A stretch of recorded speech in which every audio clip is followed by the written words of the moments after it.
नमस्कार दोस्तों, आप देख रहे हैं बीपीएससी एनालिसिस। और इस वीडियो में हम लोग बात करने जा रहे हैं बीपीएससी मेंस में जो बड़े बदलाव किए गए हैं परीक्षा को लेकर। खासकर एसए को जो इंक्लूड किया गया एग्जामिनेशन में 300 मार्क्स का निबंध, उस पर बात करेंगे। निबंध कैसे हम लोगों को करना है, कुछ टॉपिक्स भी मैं लेकर आया हूँ निबंध के लिए, और कैसे ये 300 मार्क्स के होंगे एग्जामिनेशन। तो मेरे ख्याल से मेरी जो इसमें अनुमान है वो है ये है कि 150 मार्क्स के 2 निबंध आएंगे, क्योंकि 300 मार्क्स का 32-36 पेज का एक निबंध लिखना मेरे ख्याल से पॉसिबल भी नहीं है, और 300 मार्क्स का निबंध आएगा भी नहीं। तो 150 मार्क्स का 2 निबंध हमें आएगा, 150 मार्क्स के 2 निबंध होंगे मेरे ख्याल से। तो मैं कुछ टॉपिक्स लेकर आया हूँ निबंध के, क्योंकि ये टॉपिक्स अभी मैं इसलिए लेकर आया हूँ, ये मैंने अपने लिए भी तैयार किए थे, क्योंकि अभी से भी अगर आप तैयारी करते हैं एसए की, तो आप मेंस एग्जामिनेशन तक 50 से 60 एस्से से ज़्यादा नहीं कर पाओगे।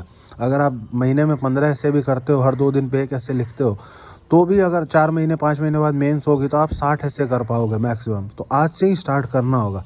तो मैं कुछ टॉपिक्स लेकर आया हूँ। ये टॉपिक्स मैंने इंग्लिश में लिखे हुए हैं। जो हिंदी के विद्यार्थी हैं इसको हिंदी में कन्वर्ट कर लेंगे, कोई बहुत बड़ी चीज़ नहीं है। यही टॉपिक्स वो भी हिंदी में लिख लेंगे। तो मैं वैसे भी हिंदी में ही बताता चलता हूँ सारी बातें।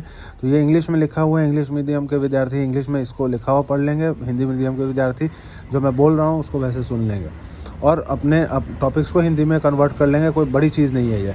तो चलिए शुरू करते हैं। पहला टॉपिक है new horizons in education. Education में न्यू हॉराइजन्स बहुत ही आम टॉपिक है, कोई बहुत ही खास टॉपिक नहीं है, आम टॉपिक है। इस पर हम लोग ऐसे लिखेंगे, ये बस प्रैक्टिस के लिए है। उसके बाद फिर challenges in nation building solution. Nation building में क्या क्या, राष्ट्र के निर्माण में क्या क्या बाधाएं आ रही हैं, और उसको क्या क्या सॉल्यूशंस हैं, कैसे उसको दूर कर सकते हैं, उस पर एक ऐसे लिख लेंगे। फिर united we stand, divided we fall. इस पे इंडियन कॉन्टेक्स्ट में लिख लेंगे कि united we stand, divided we fall क्या है। ये सब ऐसे जो है क्लास में हम लोगों ने स्कूल में लिखे होंगे 6th 7th 8th में। तो ये सारे ऐसे को हम लोग को और अच्छे तरीके से इलेबरेट करके इंडियन कॉन्टेक्स्ट में, क्योंकि अभी हमने और भी चीज़ें पढ़ ली हैं, तो उन सारी चीज़ों को इंक्लूड कर सकते हैं इसमें। अगले उस पे चलते हैं, इलेक्शन एवरी 5 years, बून और बेन। अब हर 5 साल पे जो चुनाव होते हैं, इलेक्शंस होते हैं, ये फ़ायदेमंद होते हैं या नुकसान करते हैं, उस पर भी एक ऐसे लिख लेंगे।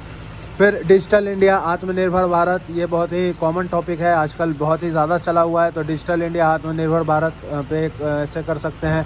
फैमिलिज्म इन डेमोक्रेसी, गणतंत्र में परिवारवाद, परिवारवाद की बात की गई है। परिवारवाद पे एक ऐसे लिख लेंगे कि डेमोक्रेसी में परिवारवाद किस तरह से है, कैसे ये हैम्पर करता है डेमोक्रेसी को।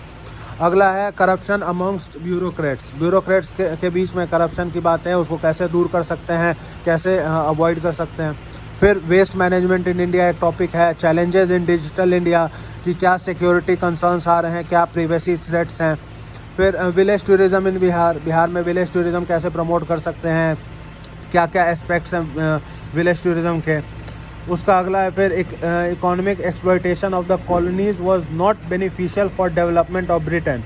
अब देखिए, जो हिस्ट्री को पढ़ने के बहुत सारे अप्रोचेज होते हैं। नेशनलिस्ट अप्रोच है, कम्युनलिस्ट अप्रोच है, liberal and new liberal approach है। तो लिबरल एंड न्यू लिबरल जो अप्रोच है वो ये कहता है कि economic exploitation of the colonies, जो जैसे इंडिया के एक्सप्लॉयटेशन ब्रिटेन कर रहा था, तो ये was not beneficial for development of people of Britain. तो ये कहता है कि ब्रिटेन के लोगों के लिए वो भलाई नहीं कर पाया। जो हम लोग जो ब्रिटिशर्स जो एक्सप्लॉयटेशन कर रहे थे, कॉलोनीज़ में ज़्यादा ध्यान उन्होंने दिया हुआ था अपने रेवेन्यू मॉडल एक्सट्रैक्ट करने के लिए, रेवेन्यू ज़्यादा एक्सट्रैक्ट करने के लिए। तो उससे कहीं ना कहीं ब्रिटेन के जो नागरिक थे उनको फ़ायदा नहीं हुआ। जो ध्यान वहाँ की सरकार वहाँ के लोगों को दे पाती, वहाँ की जनता की, वहाँ की समस्याओं को दे पाती, वो सारा समय, वो सारा ध्यान उन्होंने अपने कॉलोनीज़ के समस्याओं और वहाँ से जूझने में समय निकाल दिया। तो ऐसा एक लिबरल और न्यू लिबरल जो अप्रोच है हिस्ट्री का, उनका ये थॉट है। तो उस पर एक ऐसे लिख सकते हैं। फिर एक ऐसे लिख सकते हैं, India if Britishers didn't came और if the colonial power didn't came. तो अगर ब्रिटिशर्स नहीं आते, कॉलोनियल पावर्स और भी पोर्टुगीज़ नहीं आते, यूरोपियन पावर्स नहीं आते, तो क्या हाल होती इंडिया का, क्या फ़ायदे होते, अब इंडिया किस पोजीशन में होता, क्या डिमेरिट्स होते। अब देखिए, ये सब क्वेश्चन आपको थोड़े से मतलब ये सिलेबस के क्वेश्चन नहीं, थोड़े से क्वेश्चन ये सब आपको अनरियलिस्टिक लग रहे होंगे, बट ऐसे का जो मेन पर्पस होता है वो आपके ब्रेन को खोलना, उसको एलैबोरेट करना, ताकि आप बहुत सारे डिमेंशंस में सोच सकें, सारे डिमेंशंस को कर सकें और एक न्यूट्रल ऐसे लिख सकें। तो आपको ऐसे ही टॉपिक्स ऐसे में दिए जाएंगे जो कि जिस पे आपको सोचना पड़ेगा, अपने दिमाग को खोलना पड़ेगा, एक ब्रॉड थिंकिंग रखनी होगी उसके लिए। तो अगले उस पे चलते हैं, justice late is justice denied. Common topic है, बहुत ही कॉमन टॉपिक है। इस पे हम लोग क्या क्या चीज़ें होती हैं इसको लिस्ट करेंगे, इस पे भी एक ऐसे बना लेंगे। फिर every cloud has a silver lining. अब देखिए ये इतना इंपॉर्टेंट नहीं है, मैंने लिख दिया है, इस पर भी एक ऐसे लिख लेंगे प्रैक्टिस के पर्पज से। लेकिन every cloud has a silver lining, ये तो हम लोग क्लास 6, 7, 8 में हम लोगों ने बहुत ऐसे इसमें लिखे होंगे, तो ये उतना आवश्यक नहीं है, लेकिन फिर भी प्रैक्टिस के लिए इसको भी यूज़ कर सकते हैं। तो और भी इसी तरह के ऐसे के टॉपिक्स के साथ और बीपीएससी के मेंस के टॉपिक्स और करंट अफेयर्स के टॉपिक्स के साथ हम लोग इस चैनल पे हाजिर होते रहेंगे। तो अगर अभी तक आपने चैनल को सब्सक्राइब नहीं किया तो चैनल को सब्सक्राइब ज़रूर करें, इस वीडियो को लाइक करें, अपने दोस्तों के साथ शेयर करें। तब तक के लिए मिलते हैं अगले वीडियो में। Bye bye.